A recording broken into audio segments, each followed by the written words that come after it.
Hey everyone, my name's Caitlyn and welcome back to my channel, or welcome if it's your first time here. Today, I'm going to be sharing some most anticipated releases that I have for January through April 2025. This is not an exhaustive list by any means. These are all Christian fiction titles, and these are the ones that I'm most anticipating, that I'm most excited about, of the ones that I know about at this point in time.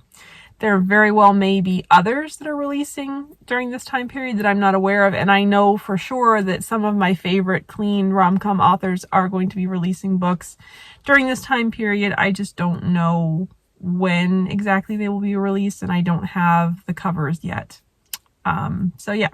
So let's jump right into this list. So first up on January 21st is Serial Burn by Lynette Eason. This is book 3 in her Lake City Heroes series, and I am very, very excited to read it. So this is the description of it. When Jessalyn McCormick was just 7 years old, a devastating house fire killed her parents and 2 younger sisters. Now the fire marshal of Lake City, Jessalyn is determined to find the person who started the fire that robbed her of her family. As the 25th anniversary of her family's deaths approaches, a string of fires, including at Jessalyn's church, brings up all those old feelings and offers new evidence. Because church fires are considered a hate crime, FBI Special Agent Nathan Carlisle is called in to work with local law enforcement. Nathan has his own past, one he'd prefer not to revisit, and focusing on helping Jessalyn track down the arsonist is a great distraction. As both the case and the chemistry between Jessalyn and Nathan heat up, memories will come flooding in from the past to bump up against hopes for the future.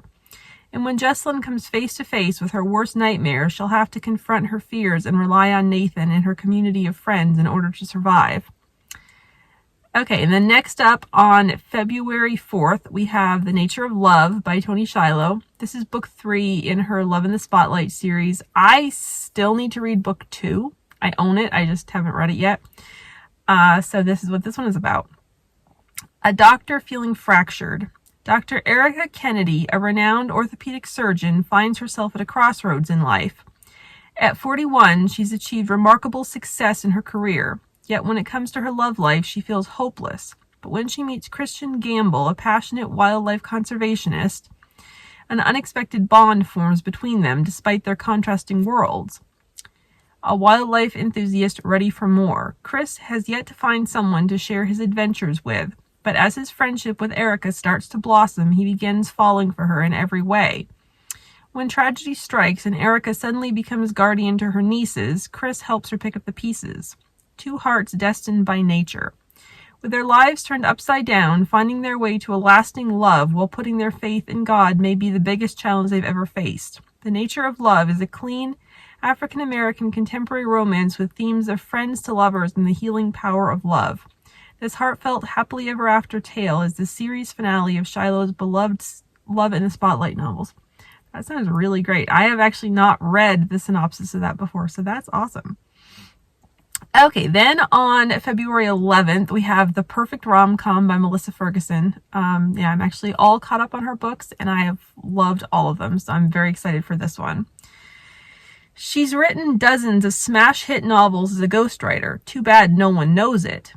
Aspiring author Bryony Page attends her first writers' conference bursting with optimism and ready to sell her manuscript with long-shot dreams of raising awareness for The Bridge, her grandmother's financially struggling organization where she teaches ESL full-time. But after a disastrous pitching session, she stumbles into correcting another author's work in a last-ditch attempt to make a good impression with the agent. And she, as it turns out, is spot on. No one is more surprised than Bryony when the agent offers her the opportunity to be a ghostwriter for Amelia Benedict, popular rom-com novelist. Bryony agrees on one condition: she'll write books for this vain, demanding woman just as long as Jack Sterling, literary agent of the legendary Foundry Literary Agency, works to sell her own book, too. What nobody predicted, however, was that Bryony's books would turn Amelia Benedict into the Amelia Benedict, household name and best-selling author with millions of copies sold around the world. And just like that, the Foundry agency can't let her go. But on a personal note, Jack is realizing he can't either. That's, I'm sure, going to be fantastic. Okay, next up on February 18th is An Overdue Match by Sarah Monson. And again, I'm very, very excited for this one. If the covers of every romance book ever published hadn't convinced librarian Evangeline Kelly that she isn't heroine material, her fiancé calling off their wedding when she lost her hair to alopecia did. But what's a girl head over heels for love to do when her feelings are unrequited? Matchmake, that's what. Armed with library patrons' checkout histories, she's determined to make at least one love connection, even if it's not her own. Tattoo artist Ty Davis is used to people judging him with a single glance, so it doesn't surprise him when the town's quirky new librarian does the same thing and believes his bad boy reputation without giving him a chance. He can't help being intrigued by her, though, so when he discovers Evangeline's secret matchmaking scheme, he's not above striking a bargain with her. She just has to agree to one date with him for every time she uses his hometown knowledge to set up library patrons on a romantic rendezvous. The deal is made, but in the process, they both might learn you can't judge a book or each other by the cover. Next up, on February 25th, we have The Dreams We Knew by Rachel Scott McDaniel. Okay, this is what this one's about. Can two opposites come together to solve the murder of a rising star?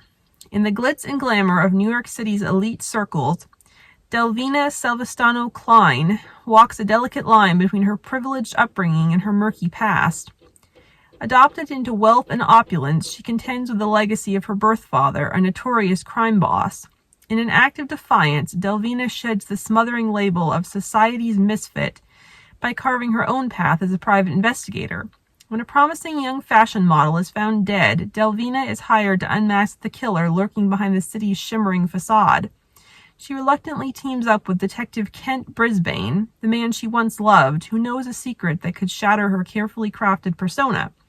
As they plunge deep into the shadows of New York's underbelly, they discover the stakes are higher than they'd thought. Amidst glittering parties and whispered secrets, the duo races against time to uncover the truth. Rachel Scott McDaniel delivers a riveting blend of mystery and second-chance romance with gentle undertones of faith in this roaring 20s novel. Okay, next up we have Kate Landry Has a Plan by Rebecca Millette. Now, this is her second book. I've actually not read her first book yet. I have it from the library. I just need to get to it. But I'm very excited about this one as well. So this is what this one's about. I turned to him, and he winked at me. Winked! We needed clear lines in place between us. We would not be flirty friends. We'd be friends, period. The sooner I made that distinction, the better. 40-year-old Kate Landry's carefully planned life has become as messy as the powdered sugar on her famous beignets. Juggling the responsibilities of running her cafe, raising her teenage niece, and the emotional baggage from her breakup, Kate finds her world once again turned upside down when her first ever crush, Micah Guidry, I don't know, returns to town as the hunky local librarian. As Kate struggles to implement her plans to expand her cafe amid the New Orleans Mardi Gras madness and the meddling of her conniving ex-fiancé, Micah becomes the unwitting hero of her misadventures, stirring up feelings she thought she'd long buried. How can falling in love in the Big Easy be this hard? Okay, and then on April 8th, we have Some Like It Scott by Pepper Basham, which I am so excited for. I already have the ARC, and I will hopefully be getting to it in either January or February, so yeah, can't wait. This is another one that I don't think I've read the description of before, so here it goes. An American travel writer who has never found a place to belong and a reclusive Scot with a surprising secret find a shocking connection when she enters a Highlands manor house that has been turned into a 3-week-long Edwardian experience. Katie Campbell has traveled her entire life. As the daughter of an army chaplain, changing homes or even countries was commonplace. So when her wild childhood storytelling turned into a lucrative career as a travel writer, she thought she'd found her perfect match. But as she's nearly 30 with no real place to settle down, she's starting to wonder where home actually is. Her own family hadn't felt like home since her sister's death left them all limping through life. when a lengthy project in Scotland promises to not only give her travel fodder for months, but also a shot at a coveted editing position, she accepts and is sent to spend 3 weeks in the newly created Craighill House, a Scottish home redesigned to offer guests an Edwardian experience. But her entrance to Craighill introduces her to a quirky group of characters and a surly Scot who is helping refurbish the magnificent woodwork of the estate house. As Kate attempts to live Edwardian, she learns that all that glitters does not a comfortable lifestyle make, and surly Scots may turn out to be dashing and creative uncles raising their orphan nephews. When a few escapades from the Downton era lead Katie on hunts for mermaids and dragons, or to a fireside chat with a family who has grown stronger through tragedy, Katie begins to wonder if home looks a whole lot like rolling green hills, magnificent brogues, and a few extra eyes thrown in for good measure. But can her world-traveling lifestyle fit in with a Scot whose heart is double knotted to home? So excited. Okay, next up is on April 15th, First Love, Second Draft by Becca Kinzer. I love Becca Kinzer. I still need to read her book, Love in Tandem. But yeah, very excited for that and very excited about this one as well. So this is what this is about. She's a romance writer burned out on love. He's her famous baseball star ex-husband. The last man she wants to be forced to work with is the one who broke her heart. Rom-com writer Gracie Parker hasn't written a bestseller since she and her husband, a Major League Baseball star, divorced 5 years ago. On thin ice with her publisher, and with a looming deadline, Gracie couldn't have picked a worse time for the painful injury that has her flat on her back. At this point, she'd accept help from anybody, except her first love and ex-husband, Noah Parker. The baseball season has just ended in massive disappointment for Noah. He's facing the stark reality that he gave up everything for a career that's let him down, and that it might be too late to get back the one person he should have held on to. So when Gracie's nephew calls, saying Gracie's looking for a tenant for her next-door rental, it feels like it's meant to be. All Gracie cares about is turning in her manuscript on time, which is directly at odds with Noah's attempts to win her back, even if she is slightly charmed by his kindness. But can people really ever change? Or ever really change? Then Noah throws a curveball that could give Gracie the extension she needs, but it will mean working directly with Noah, something she's not sure she can face. With no other choice and everything on the line, Gracie must decide if it is too late for a second draft of their own love story. Then on April 15th, we have The Voice We Find by Nicole Deese. This is book 3 in her Fog Harbor series, and I still have not read book 2 yet, but I am looking forward to it and very excited about this third book as well. This one says, Sophie Wilder returns home to California with nothing more than a failed Broadway career and a geriatric cat. Stuck working at the family winery with her egotistical brother and desperate for a way to revive her acting dreams, she takes a side gig as an audiobook narrator with Fog Harbor Books. But getting mixed up in the life of her reluctant sound engineer was never a part of her plans. August Tate is still reeling from taking guardianship of his teen sister. Determined to find a solution to her degenerative hearing loss and to prevent his private recording studio from going under, he agrees to produce audiobooks part-time. When Sophie breathes new life into his creativity and forms an unexpected bond with his sister, rooted in their common faith, he must confront the reasons he turned away from his own. Best-selling and award-winning author Nicole Deese weaves an emotionally charged romance rich in the complexities of love and family. That sounds really, really great.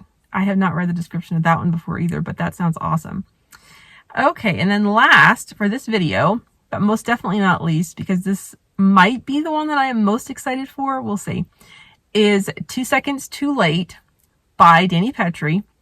This is book 2 in her Jeopardy Falls series, and I can't wait. I'm so excited. I can't wait. So this releases on April 29th, if I didn't say that. Okay, and this is what it's about.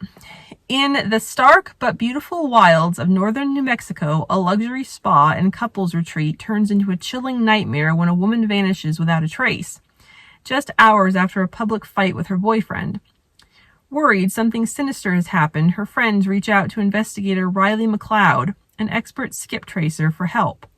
The assignment means going undercover at the retreat, which means pairing up with private investigator Grayson Chadwick. Their partnership ignites a tumultuous mix of attraction and distrust as Riley's unorthodox methods clash with Grayson's meticulous approach. As they delve deeper into the case and a ruthless hitman is unleashed upon them, Riley and Grayson find themselves fighting not only for justice but for their very survival. Staying one step ahead of danger, the pair discovers a hidden truth that rocks them to the core. In their race against the clock, they can only hope that they're not too late. With her signature pulse-pounding twist, Dani Petrie weaves a gripping tale of love and survival in the face of unimaginable danger. Yeah, can't wait for that. Always loved Dani's books, so yeah, very, very, very excited. So yeah, so that's everything for this video. That's all that I have on this list at this point in time. Like I said, I know that Savannah Scott will be having a book coming out in the spring sometime. I don't know when or anything, and there's no cover out yet. So yeah, that will definitely be one I'll be anticipating. And I think Emma St. Clair has one as well. And I'm sure there are others as well, but I would love to hear what books you are most anticipating, what new releases for the first third of the year you are anticipating. So yeah, let me know down in the comments and let's chat about it. And I hope you have a wonderful day. Thank you so much for watching. Bye.